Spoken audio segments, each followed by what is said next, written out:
Assalamu aleyküm illəttaşlar, sağmıslar, amanmıslar, sağ aman boğaçlar, əziz illəttaşlar, Altınkum məhəlləsi, yəni Leyli yolu. Xuda qalasa ertəgə bazar günü 19 iyul günü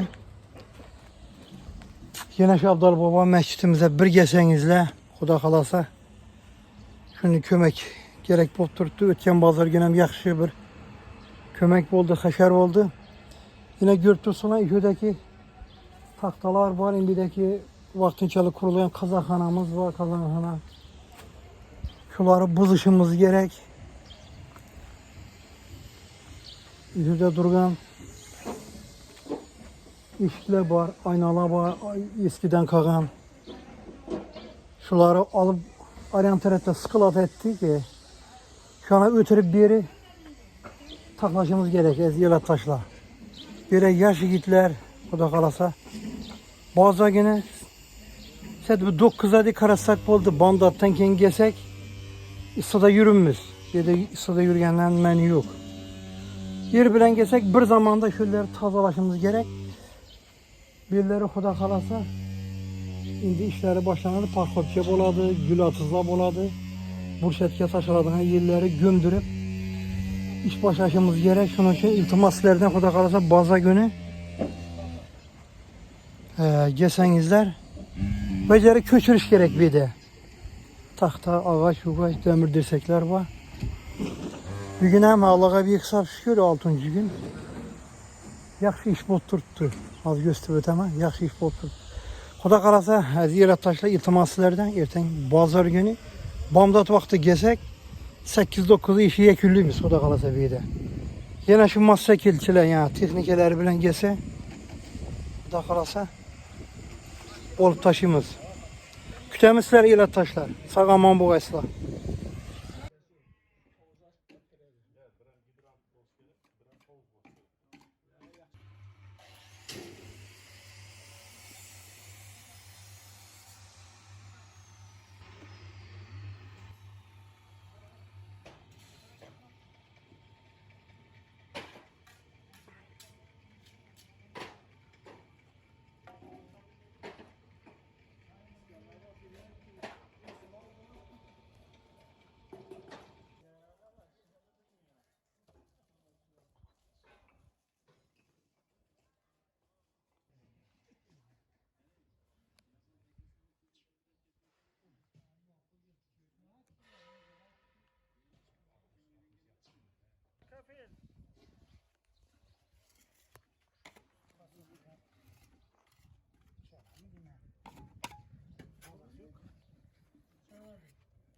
Kafeleklerine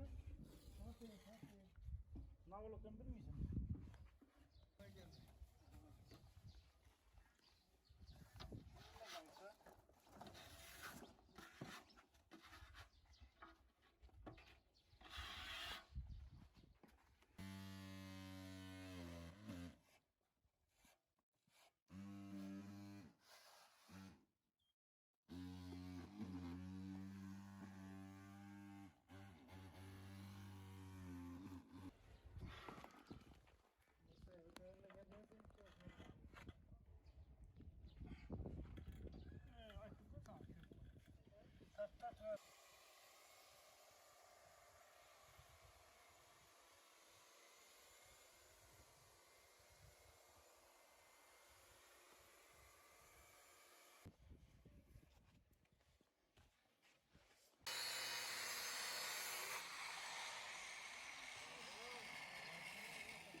Dişi vahşi gidecek.